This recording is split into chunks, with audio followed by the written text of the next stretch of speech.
जय सिया राम। मैं मनीष एनएस शिक्षा पर आप सबका स्वागत करता हूं और आज हम लोग मूल अधिकार चैप्टर के लास्ट क्लास में हैं। आज मूल अधिकार आपका पूर्णतः समाप्त हो जाएगा। तो चलिए हम देख रहे हैं आर्टिकल 20 से हम लोगों को देखना है कि अपराधों के लिए दोष सिद्धि के संबंध में संरक्षण। अब अपराधों के लिए दोष सिद्धि के संबंध में संरक्षण किस प्रकार से होता है, जो कि आर्टिकल 20 में है। आर्टिकल 20 के 3 खंड है, तीनों खंडों के माध्यम से हम उसे समझेंगे।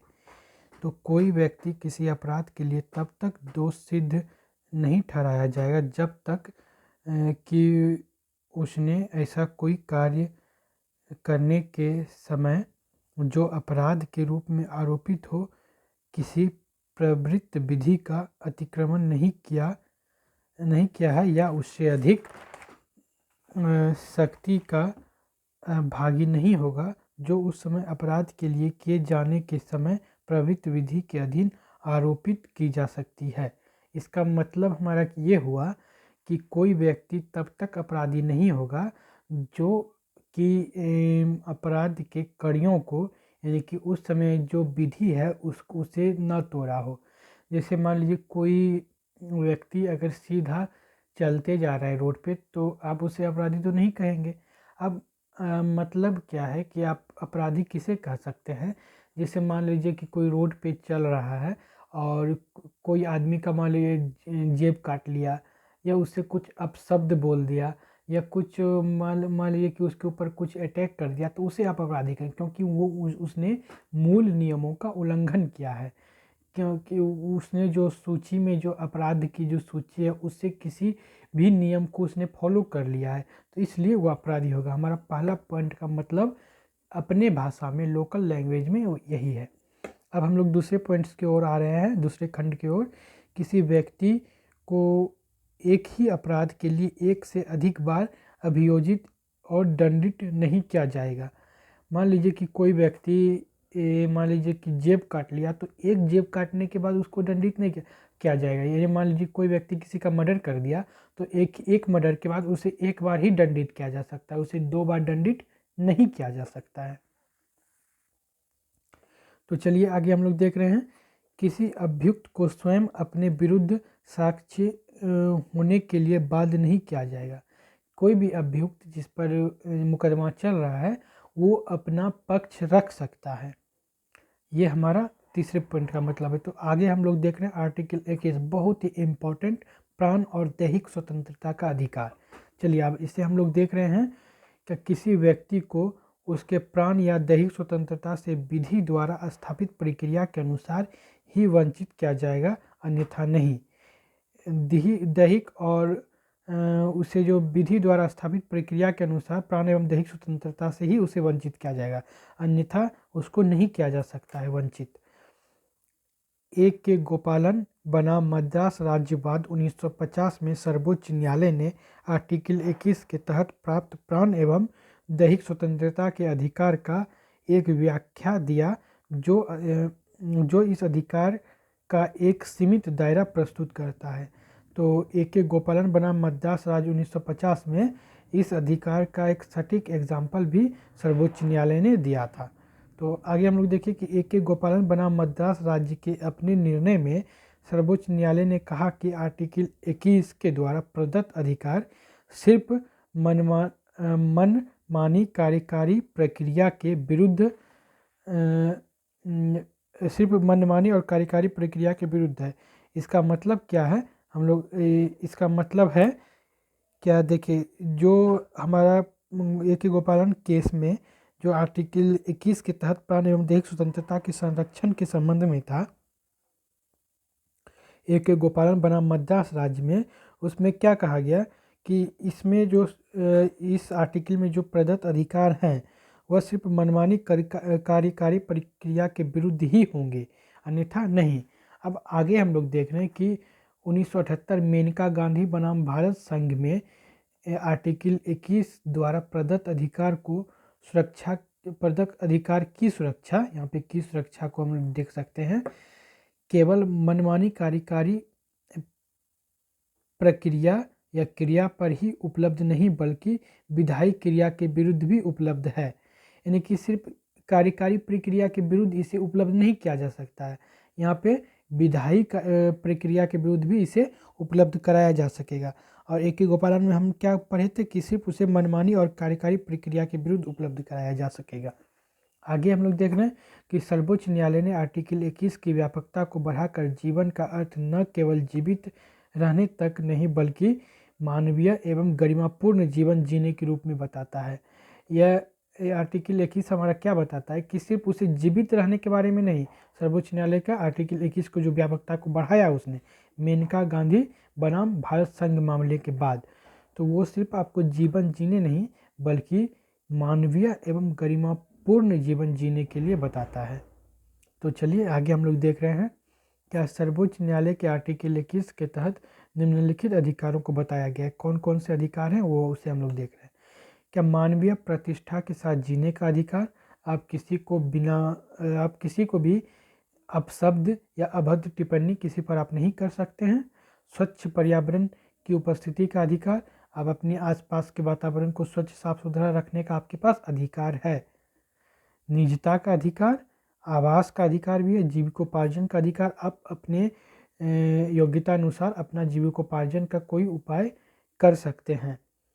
स्वास्थ्य का अधिकार, 14 वर्ष से कम उम्र तक के बच्चों के लिए निःशुल्क शिक्षा प्राप्ति का अधिकार, निःशुल्क कानून सहायता का अधिकार, अकेले कारावास में बंद किए जाने के विरुद्ध अधिकार, आप किसी को अकेले कारावास में नहीं रख सकते। गुप्त, जैसे काला पानी का सज़ा जो पहले होता था उस तौर पे बहुत हद तक कम, मतलब किसने पूर्णतः या हद तक कम कर दिया है।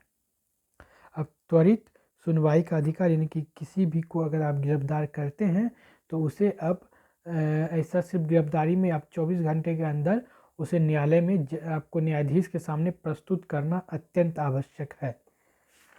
आगे हम लोग देख रहे हैं कि इसमें बहुत सारे अधिकार हैं, आपको करीब 35 अधिकार दिए गए हैं, तो उसे हम लोग देखेंगे।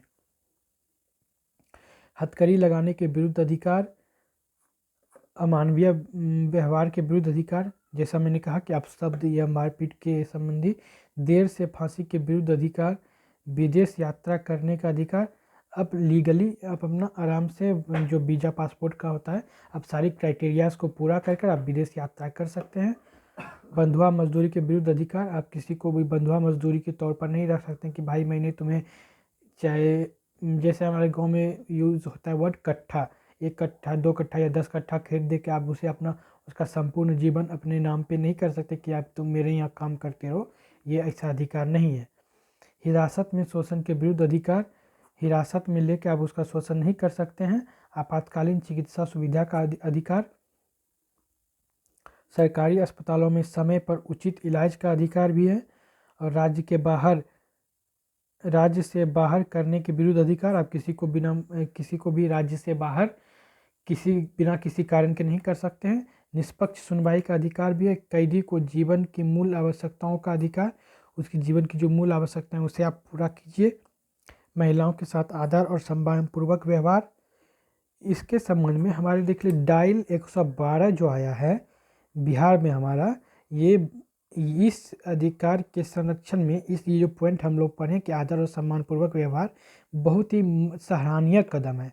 आप किसी भी तरह के महिलाओं के साथ अभद्र व्यवहार करते हैं तो उन्हें सिर्फ डायल 112 अपने फ़ोन से करना है और वहाँ पे आपके तुरंत कानूनी कार्रवाई की जाएगी। सार्वजनिक फांसी के विरुद्ध अधिकार, पहाड़ी क्षेत्रों में मार्ग का अधिकार और सूचना का अधिकार, प्रतिष्ठा का अधिकार है। दोष सिद्धि वाले न्यायालय आदेश की अपील का अधिकार, आप आदेश का दूसरे न्यायालय में अपील भी कर सकते हैं। पारिवारिक पेंशन का अधिकार भी है और सामाजिक एवं आर्थिक न्याय में सशक्तिकरण का अधिकार भी है। सलाखों के विरुद्ध अधिकार, जीवन बीमा पॉलिसी के संबंध में अधिकार, आप अपना जीवन बीमा करा सकते हैं। शयन का अधिकार, शोर प्रदूषण से मुक्ति का अधिकार, अभी ये अधिकार तो सबको बहुत प्रिय होगा। सोने का अधिकार, आप किसी की नींद में व्यवधान नहीं डाल सकते हैं, ये सबसे प्रिय अधिकार होगा सबों के लिए। तो चलिए आगे हम लोग देखते हैं क्या शोर प्रदूषण से मुक्ति का अधिकार, अस्थायी विकास का अधिकार और अवसर का अधिकार। तो यहाँ तक हम लोग देख लिए कि प्राण एवं दैहिक स्वतंत्रता के अंतर्गत, देखिए विस्तृत वे में पढ़ने का हमारा यही है। अब आप पूछेगा कि आप सोने का अधिकार किसके अंतर्गत आता है, तो आप उसे क्या जवाब देंगे। तो हमारा विस्तृत तरीका में पढ़ना है कि हमारा सबसे महत्वपूर्ण चीज़ क्या है।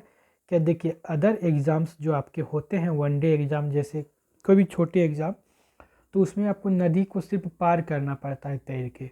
और हमारा कमीशन का जो एग्ज़ाम है, इसमें क्या होता है कि आपकी कश्ती भी टूटी हुई है और आपके धारा भी तेज है।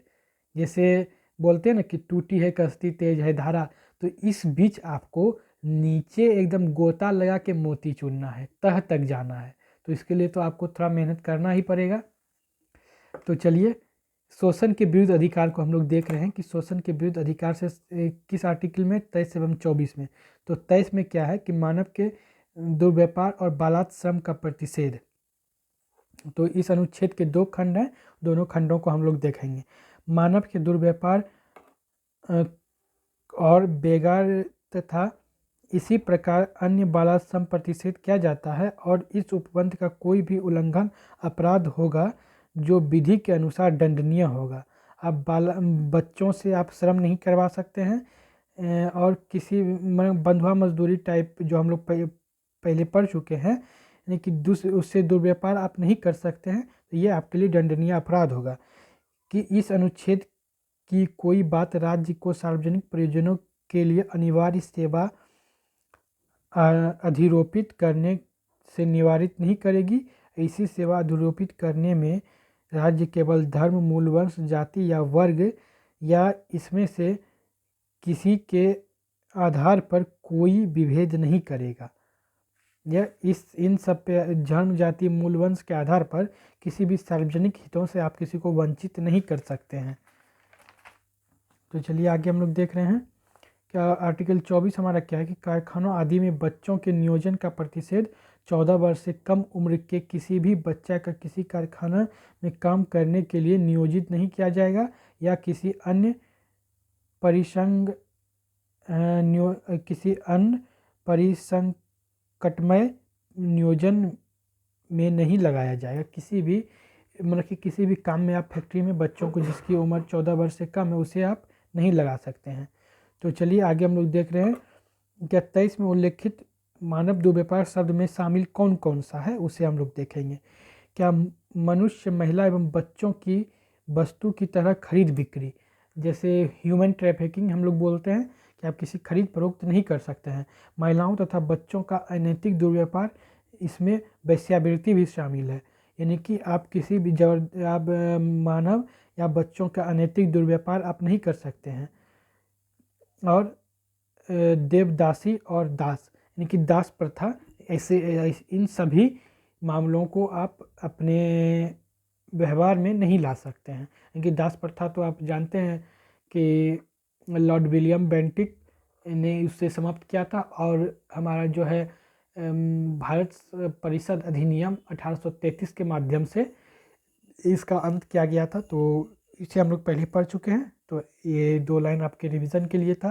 तो चलिए आगे हम लोग देख रहे हैं कि मानव दुर्व्यापार कृत्य में संलग्न लोगों को दंडित करने के लिए संसद ने अनैतिक दुर्व्यापार निवारण अधिनियम 1956 बनाया है। और आर्टिकल 23 में उल्लेखित बेगार शब्द का अर्थ है कि बिना पारिश्रमिक दिए काम करना। बेगार का मतलब क्या है कि आप बिना पारिश्रमिक दिए, क्योंकि आप उनसे किसी भी प्रकार का कोई वेतन या भत्ता नहीं दे रहे हैं, पारिश्रमिक नहीं दे रहे हैं उसके काम के अनुरूप। तो ये हमारा क्या हो गया कि वो बेगार शब्द का यहाँ पे आएगा। आर्टिकल 23 में बेगार, बालात श्रम, बंधुआ मजदूर इत्यादि का निषेध करना है। और बालात श्रम का अर्थ क्या है कि किसी व्यक्ति को उसकी इच्छा के विरुद्ध कार्य करना, यानी कि बालात श्रम बलपूर्वक, यानी कि मान लीजिए कि कोई व्यक्ति है, उसे आप बोलेंगे भाई गड्ढा खोदो, और वो उसके लिए सक्षम नहीं है या वो नहीं करना चाहता है, तो आप ज़बरदस्ती उस पर नहीं कर सकते हैं। बालात श्रम के माध्यम से आप उस पर बालात श्रम का प्रयोग नहीं कर सकते हैं। बालात श्रम में केवल शारीरिक एवं कानूनी बालात श्रम ही शामिल नहीं है, बल्कि इसमें आर्थिक परिस्थितियों से उत्पन्न बाध्यता भी शामिल है। अर्थात न्यूनतम मजदूरी पर काम करना भी बालात श्रम के अंतर्गत ही आता है। ऐसा नहीं कि सिर्फ आप उसे शारीरिक और कानूनी तौर पर ही बालात श्रम कहेंगे। न्यूनतम मजदूरी यानी कि जो भी मजदूरी उस एरिया की, उस क्षेत्र का, उस राज्य का है न्यूनतम मजदूरी दर, उसके नीचे भी काम कराना तो आपका बालात श्रम के अंतर्गत ही आता है। बेगार और बालात श्रम में बंधुआ मजदूरी के विरुद्ध बनाए गए नियम कौन कौन से? न्यूनतम मजदूरी अधिनियम 1948, ठेका श्रमिक अधिनियम 1970, बंधुआ मजदूरी प्रणाली निरसन अधिनियम 1976 और समान पारिश्रमिक अधिनियम, यानी कि महिला और पुरुष को समान पारिश्रमिक 1976 के तहत। अब आर्टिकल 24 में उल्लेखित बाल श्रम प्रतिषेध के उद्देश्य से बनाए गए प्रमुख अधिनियम ये हैं, कौन कौन से हैं? तो उसे हम लोग देखेंगे कि बाल नियोजन अधिनियम 1938,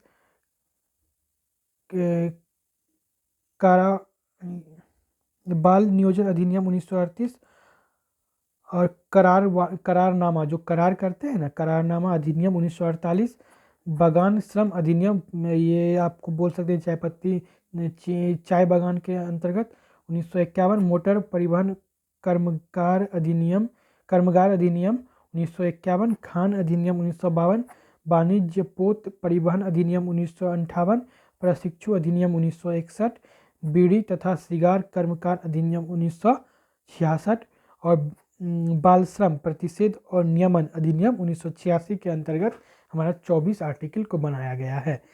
बाल श्रम रोकने की दिशा में उपयुक्त अधिनियमों में सबसे महत्वपूर्ण अधिनियम कौन सा है?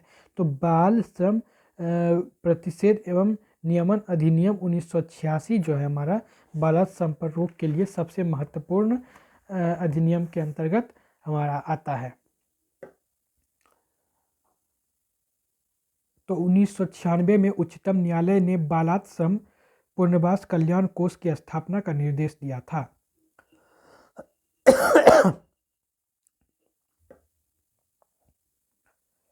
1996 में जो है हमारा उच्चतम न्यायालय ने बाल श्रम पुनर्वास कल्याण कोष की स्थापना का निर्णय दिया था, या निर्देश दिया था कि आप इसकी स्थापना करें।